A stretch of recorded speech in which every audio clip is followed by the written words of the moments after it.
Students మీద జరిగిన ఏదైతే దాడి ఉందో దానికి నిరసనగా ట్రాన్స్జెండర్స్ ఇక్కడ ప్రొటెస్ట్ పెడుతుంటే దాంట్లో పెద్ద మనుషులు కూడా వచ్చి వాళ్ళకి సంఘీభావం తెలపడం జరిగింది. మాట్లాడించే ప్రయత్నం చేద్దాం. అమ్మ నమస్తే.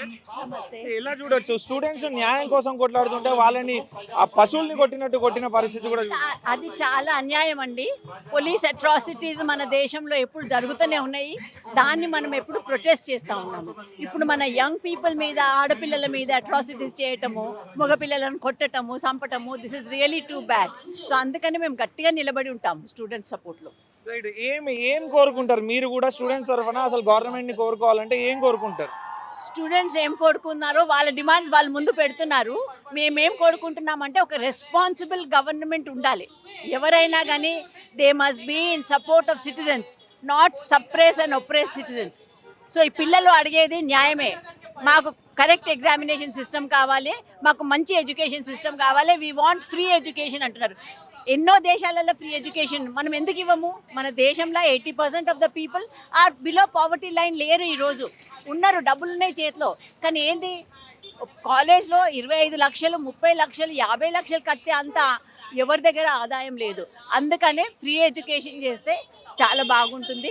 So the students are making proper demands. దాంట్లో సపోర్ట్లో మేము ఉన్నాము. ఒక ఎక్స్పీరియన్స్డ్ పర్సన్గా చెప్పండి, మీ కాలంలో రాజకీయాలు ఎలా ఉండేవి, ఇప్పుడున్న రాజకీయాలు ఎట్లున్నాయి? స్టూడెంట్స్ వాళ్ళ హక్కుల కోసం రోడ్డు మీదకి వస్తుంటే వాళ్ళని కొట్టి గాయపరిచి రక్తాలు కారేలాగా కొట్టిన పరిస్థితి కూడా ఉంది. చూడండి, 1969లో తెలంగాణ అజిటేషన్ అయింది. అప్పుడు కూడా స్టూడెంట్స్ను కొట్టారు. ఎప్పుడైనా ఒక government in power is trying to oppress voices of people. So students అయినా పెద్ద మనుషులైనా they will be standing for their position. మనం ఒక సమాజాన్ని మార్చడానికి నిలబడ్డాము. నేను అప్పుడు కూడా సమాజాన్ని మార్చడానికి నిలబడ్డాను, ఈ రోజు కూడా నిలబడ్డాను. సో అందుకనే ఈ మూవ్మెంట్ పెద్దగా పెంచడానికి మనకు ఒక మంచి అవకాశం వచ్చింది. ఆ అవకాశాన్ని తీసుకొని students are acting across the country.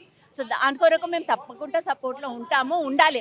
నేనే కాదు, అందరూ మన దేశంలో స్టూడెంట్ సపోర్ట్లో నిలబడాలి. ఈరోజు కొంతమంది రాజకీయ నాయకులు మాట్లాడుతూ ఈ స్టూడెంట్స్ వెనకాల ఏదో రాజకీయ పార్టీ ఉండి రాజకీయ నాయకులు ఉండే ఇట్లాంటివి అన్నీ చేపిస్తున్నారు అని చెప్పేసి ఆరోపిస్తున్నారు. చూడండి, నేను ఒక మహిళా యాక్టివిస్ట్ని. నేను ఏ పార్టీకి బిలాంగ్ కాను, ఎన్నడూ కాలేదు, రేపు కూడా కాను. కానీ న్యాయం కొరకు నిలబడతాము.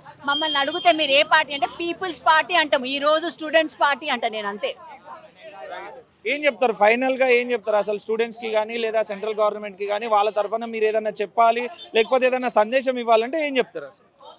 మనము ఈ డిమాండ్స్ని పట్టుకొని ఎడ్యుకేషన్ సిస్టమ్ని రీవ్యాంప్ చేయాలి. రేపు మన గవర్నమెంట్ సిస్టమ్ని కూడా రీవ్యాంప్ చేయాలి. That is my message. మార్పు రావాలి, ప్రభుత్వాలు అకౌంటబిలిటీగా ఉండాలి. స్టూడెంట్స్ అయినా ప్రజల దిక్కు అంచివేయకుండా వాళ్ళకి ఏమి అవసరాలు ఉన్నాయో అవసరాలను తీర్చాలి. Thank you.